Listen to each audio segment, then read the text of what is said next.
আসসালামু আলাইকুম বন্ধুরা, আশা করি সবাই ভালো আছেন।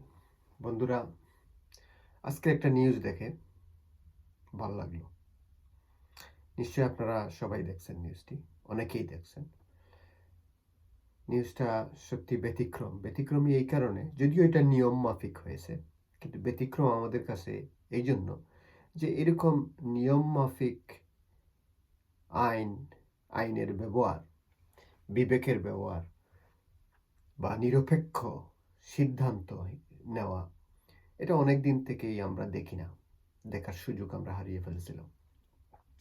যেটা বলতে চাচ্ছি সেটা হলো যে বর্তমান যে অ্যাটর্নি জেনারেল তিনি সাংবাদিকদেরকে জানিয়েছেন যে আওয়ামী লীগকে দল হিসাবে আওয়ামী লীগকে নিষিদ্ধ করার কোনো চিন্তা ভাবনা এই সরকারের নেই। এবং উনি ব্যাখ্যা দিয়েছেন এইভাবে যে আওয়ামী লীগ এই দেশের একটি রাজনৈতিক দল হিসাবে তারা তাদের রাজনীতি করতে পারবে।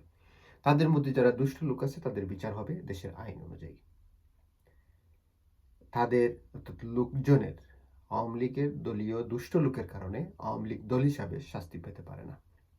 অর্থাৎ একজন রিট করেছিল আওয়ামী লীগকে নিষিদ্ধ করার জন্য, সেটা আদালত জানিয়ে দিয়েছে যে না, আওয়ামী লীগ নিষিদ্ধ হবে না। আওয়ামী লীগ এই দেশের রাজনৈতিক একটি দল, এটি রাজনৈতিকভাবে তার সেই অবস্থান থাকবে, সে রাজনীতি করতে পারবে। একজন মানুষ তার আইডিওলজি, তার বিশ্বাস, তার ফেথ আওয়ামী লীগকে নিয়ে থাকতে পারে, সে থাকবে, সে করবে। উনি এও বলেছেন যে লক্ষ লক্ষ লোক আওয়ামী লীগ সমর্থন করে, কিন্তু লক্ষ লক্ষ লোক দুর্নীতিবাজ নয়, দুষ্ট লোক নয়, চরিত্রহীন নয়, খারাপ লোক নয়, মানি লন্ডার নয়। সুতরাং দুষ্ট লোকের কারণে দল হিসাবে আওয়ামী লীগের বিচার হতে পারে না।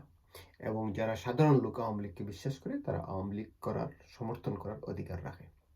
এই হচ্ছে দেখেন বর্তমান সরকারের চিন্তাধারা। অথচ আওয়ামী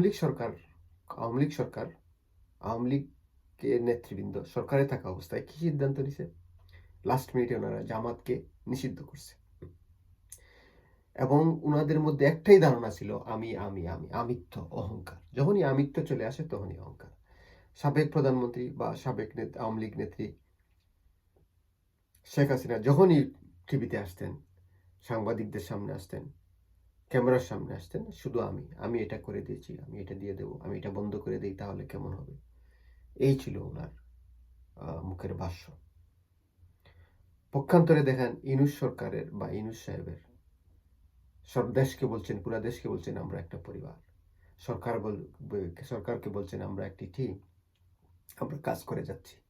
আবার উনি আরেকটি কথা বলেছেন যে আমরা এই পেশার লোক নই, এই পেশায় আমরা থাকতে চাই না, আমরা আমাদের নিজেদের পেশায় যত তাড়াতাড়ি সম্ভব চলে যেতে চাই।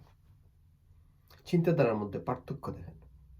অথচ হওয়ার কথা উচিত ছিল উল্টো। যারা রাজনীতি করে, যারা রাজনীতি করছে, যারা জীবনের বেশিরভাগ সময় যারা সরকারের থেকে বিভিন্ন সুযোগ সুবিধা নিয়েছে, তারা বরংস মানে মারমুখী, তারা অ্যাগ্রেসিভ, তারা হিংসাত্মক সিদ্ধান্ত নিতে বেশি ভালোবাসে। তারা দেখেন শেষ সময়ে জামাতকে নিষিদ্ধ করে গেল। আজকে সরকার সেই প্রজ্ঞাপনটি বাতিল করে দিয়েছে, অর্থাৎ জামাত নিষিদ্ধ নয় আর। এবং শুধু তাই নয়, জামাত নির্বাচন কমিশনে তারা আবেদন করতেছে তাদের সেই নিবন্ধন ফিরে পাওয়ার জন্য, এবং তারা পেয়েও যাবে। তাহলে কি দাঁড়ালো রেজাল্ট? আওয়ামী লীগের এত লাফালাফি, হম্পি তম্পি, লম্প জম্প, চিৎকার চেঁচামেচি, কি হলো শেষ পর্যন্ত? আওয়ামী লীগ কি পরাজিত হলো, তাই না? প্রতিহিংসার রাজনীতি টিকবে না, থাকবে না, কখনোই থাকতে পারে না। মিথ্যের রাজনীতি থাকবে না, সত্যের রাজনীতি থাকবে। এবং এটারই প্রমাণ আওয়ামী লীগের মাধ্যমে আমরা দেশবাসী আবার দেখলাম। আশা করি আমরা সামনের দিকে এগিয়ে যাব ইনশাল্লাহ। দেশ ভালো থাকুক।